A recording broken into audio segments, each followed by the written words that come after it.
And we're back with Truth Unrestricted, the podcast that's creating and interpreting the language of the disinformation age. I'm Spencer, your host, and just me today, solo episode. It's a new year, and sometimes I think about this time of year and I think, what do I want? What do I want for the new year? So, aside from all the regular everyday things, I really thought about it.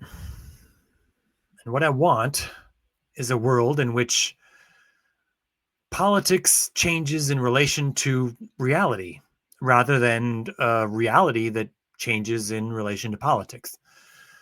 I want a world where people I know and meet change how they're going to vote based on what's really happening in the world rather than a world where the people I know and meet choose what to believe based on where they prefer to vote. I want a world that isn't filled with people who pretend to mistrust the powerful, but are actually doing the things that lead the powerful to becoming even more powerful. That was a lot of negatives. I want a world in which the level of conspiratorial thinking is less than the level of rational thinking. I want to be able to talk to people without them mentioning how the healthcare system is more interested in squeezing them for profits than in healing their sicknesses. I want to talk to people who don't work backwards from the result to the simplest and most politically biased cause they can imagine. I want to talk to people who are willing to admit they might be wrong about something, even deeply cherished beliefs. I want to talk to people who have a standard of evidence high enough that they have some hope in understanding reality. I want to talk to people I can trust to not freak out when given information that disagrees with their beliefs. And I want people who feel free enough to give me the information I need to keep me from believing things that aren't true.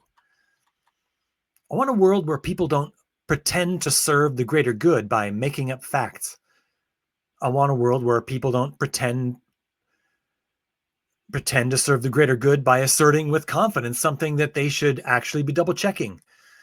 I want a world where someone's word can actually be their bond, a world that actually has real trust, and that in knowing that real trust exists, people will be careful to not lose it by tossing out feel good platitudes that might be just as false as the idea they're trying to oppose. So, how do I get all that? How do I come to understand what it is that people believe? How can I possibly know what it is that anyone else knows? Or that anyone else, in fact, knows anything at all? It's been said that opinions are like assholes. Everybody's got one. It's very clever. But what is an opinion? Turns out, I know what an opinion is. An opinion is the portion of a person's subjective reality that they're willing and able to turn into words. I think this sometimes annoys people about me. The way I turn everyday conversational things into strict scientific language that they hadn't thought about before and would like to not have to have connected in their minds. Why don't they want these things to have such strict definitions? Probably so that they can shift the definitions as needed to avoid having to have their beliefs be confronted by reality. See, I'm on to you. And if you let me, I will climb into your mind and shine a light to show what's inside. Opinions are a small piece of each person's subjective reality. So, what is subjective reality? Inside your mind is a consciousness that, as part of its self awareness, has built a model of what the world outside of its cage looks like. That model is your subjective reality. We each have a subjective reality. It doesn't match objective reality exactly. Attempting to create a subjective reality that exactly matched objective reality would take a lot more resources for our brains, much more than our brains have. So there are budget cuts, efficiency. Our minds have a process that clips, trims, or otherwise edits reality for presentation to our subjective minds. In addition to this, and maybe even as part of it, our minds make other compromises between subjective and objective reality. We have preferences and social needs, blind spots. Perhaps we have a family member or close friend that has a few unsavory or non ideal properties. Maybe your spouse is lying to you about something and you notice that something's different. Perhaps you love them enough that you force yourself to trust them without looking into anything. They'll tell you about whatever it is when they're ready. Or maybe it slips past on a more subconscious level because you just have too many things going on, and accepting another big one would mean a lot of hassle. So you reinterpret the new and different parts out of existence. It's nothing. Sometimes people change in small ways. It happens. People can work themselves to the point where they come to the erroneous conclusion that there is no objective reality, that the thing that is mistaken for objective reality is just subjective reality in each mind. It just happens to be very, very similar to the subjective reality in each of the next person's minds, and so on. Perhaps most remarkably is the fact that the people who think this also tend to think that there are no coincidences in any other context, which makes the fact that they come to believe that it's a coincidence that everyone's subjective reality is so amazingly similar really, really strange. Regardless, it is in this way that they can come to believe that the world itself and all the objectively available things there don't really matter. The thing that matters is what everyone collectively believes about that world. And one can come to this feeling very honestly. The most complicated calculations your brain is doing are related to your social value and to navigating your social relationships. The most important factor in those calculations is how people see you, what people see when they think of you. Do they see someone who is reliable, intelligent, attractive, honest, forthright, trustworthy, honorable? And when you think about yourself, are you really as much of those things as people seem to think you are? Is there any sense of imposter's syndrome driving an underlying lack of complete confidence in yourself? Does this cause you to try to act the part as best you can, at least in some respects, in order to increase your social value to your peers? And in acting the part, or allowing others to see you as greater than you feel inside, do you come to understand that the thing that really matters is how people perceive you? And once your life is about maintaining a perception of yourself that is perhaps not entirely matching the reality you know to be true inside yourself, do you then fall prey to thoughts about how maintaining a facade for the world is not only possible but likely? Do you begin to think that everyone would be faking it just the way you are, and that, yeah, maybe everything in the world is at least somewhat fake? If no one has noticed your shortcomings, then maybe the entire world is filled with people who are incompetent and faking it, and everyone is just too busy covering for their own shortcomings to really notice. Side note, slippery slope arguments don't feel fallacious when you name every stone on the path. The world can't really be entirely fake. Every person has a degree of fakeness, but they would have to be agreeing in advance to what parts should be fake in order for this idea to work. The need for conscious agreement breaks this idea. How do you think those conversations would go? If anyone actually believes these conversations happen, your homework assignment is to write the screenplay showing what words people would use to make them happen. I want to hear them. Once a person buys into the idea that a grand conspiracy can be real, they often need to shift a few things around in their subjective reality in order to accommodate it. One thing that needs to change is objectively real things need to be sorted by whether or not they support the central conspiracy narrative. It's real simple. Everything that supports it is real, and everything that doesn't is fake. And voila! Suddenly, you're no longer creating a subjective reality that's based on objective reality, but instead attempting to find the objectively real things that support your subjective reality. The need to undermine confidence in the evidence that other people submit can be powerful. It leads to arguments like, you can't know that because you weren't there. This is a line of thinking that can effectively tear apart ideas, but isn't very good at building them. One then has to ignore this line of thinking when working to build the new idea that will take the place of the idea just torn down by, you can't know that because you weren't there. Sorting out what is and is not real is a primary objective of this podcast and of everyone's everyday life. More so now that the stakes have been raised and several industries have been created out of a collection of side hustles that all rely on the ability to confuse or deliberately steer potential customers away from objectively real things and toward things like supplements, alternative medicines, and GoFundMe pages for legal issues resulting from defamation lawsuits. So, what is real? How do you know it's real? If it's real to you, then is that enough? How does anyone know what is real when we know so much about how things could be fake? I want to talk about Plato's allegory of the cave. Briefly. It's been discussed at length in many, many places with very little consensus. And in case anyone thinks I'm here to sort all that out, I'm not. I'm here to talk about the nature of subjective reality. Imagine that you're trapped inside a cave. The cave has an opening that's the size of a standard door, but the space inside the cave is much larger.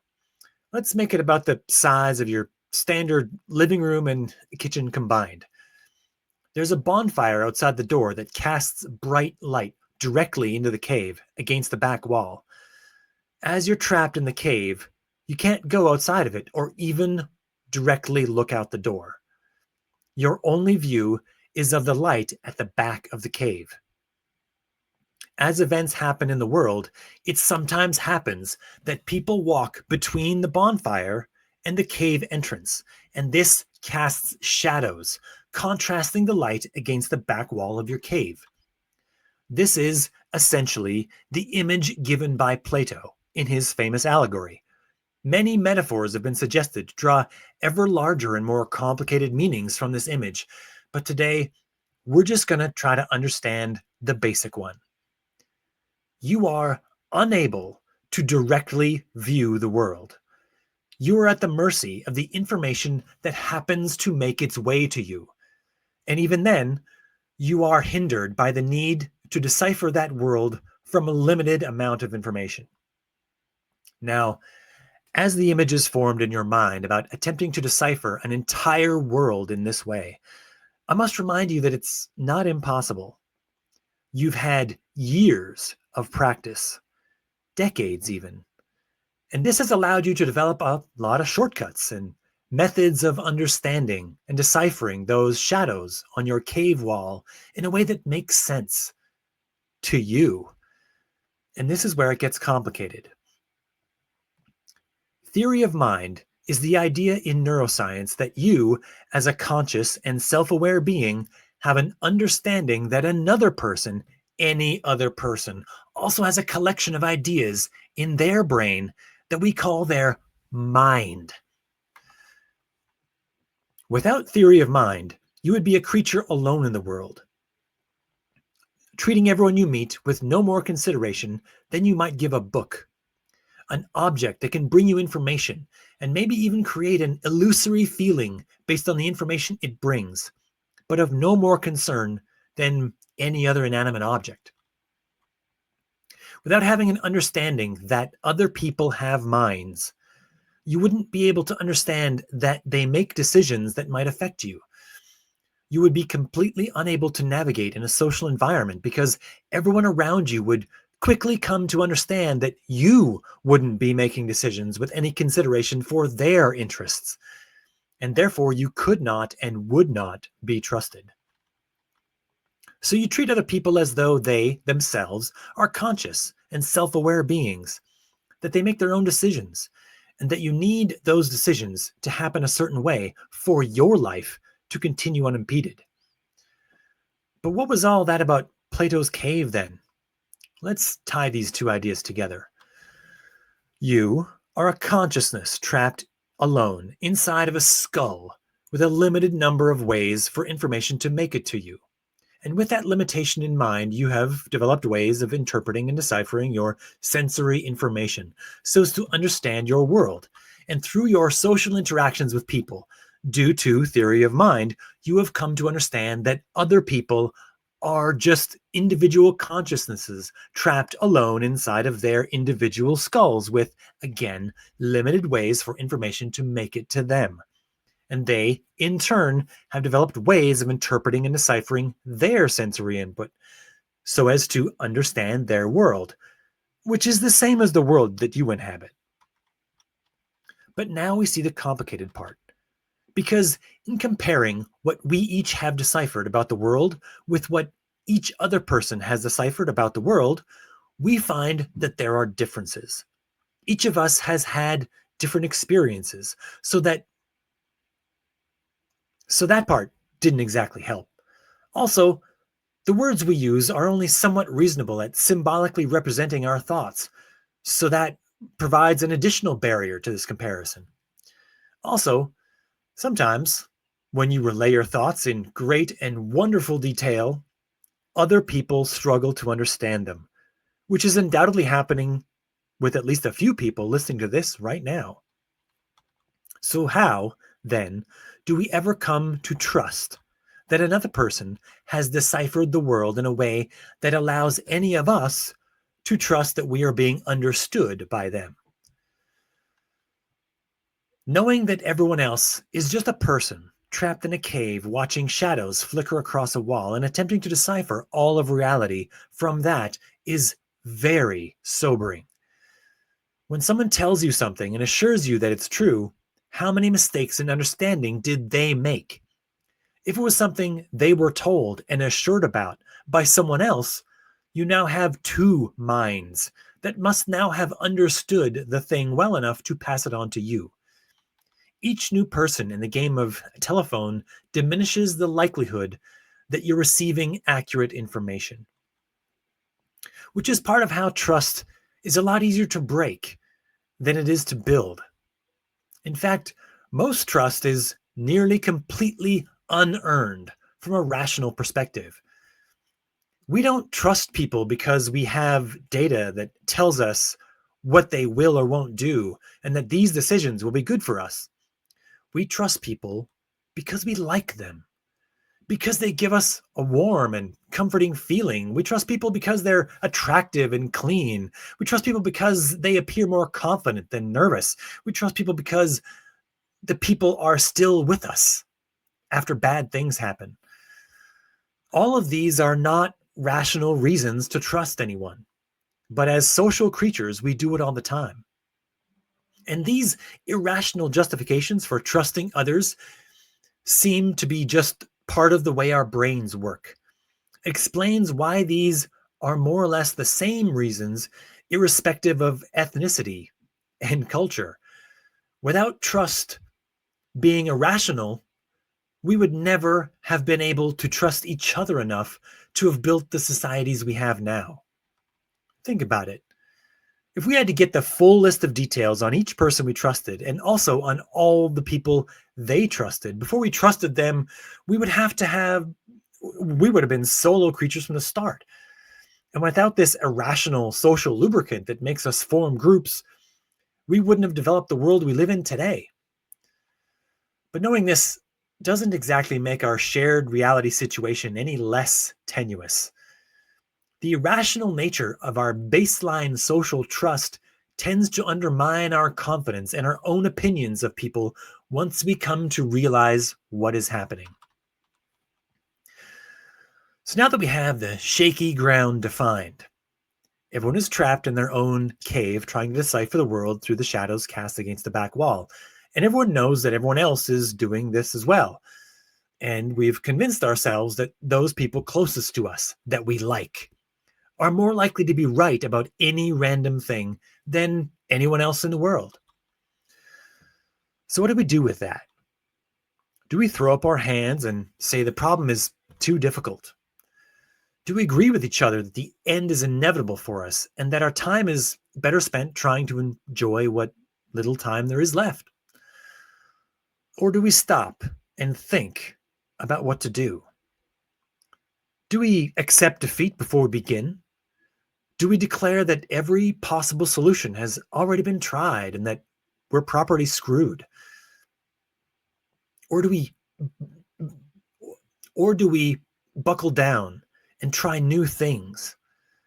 Do we ignore the fact that this is a planet-killing machine and as the plucky rebels we all imagine ourselves to be, we might be only insects to it, but we're not out of the fight yet? What do I want for the new year? I want allies. People who recognize that the deliberate distortion of information is dangerous and that countering it with a distortion that's just happens to lean in the opposite political direction isn't actually helping us to see what's real. I want allies who can accept when I point out they're wrong and can tell me when I'm wrong. There are some people out there among this group already, and I'm looking to add people to this list. So reach out. The email is truthunrestricted@gmail.com, at Spencer G. Watson on Twitter, at Spencer Watson on Blue Sky. And if you're close enough to know me on Facebook, then you can reach me there as well. Tell me what you're doing to fight disinformation this year. Until next time.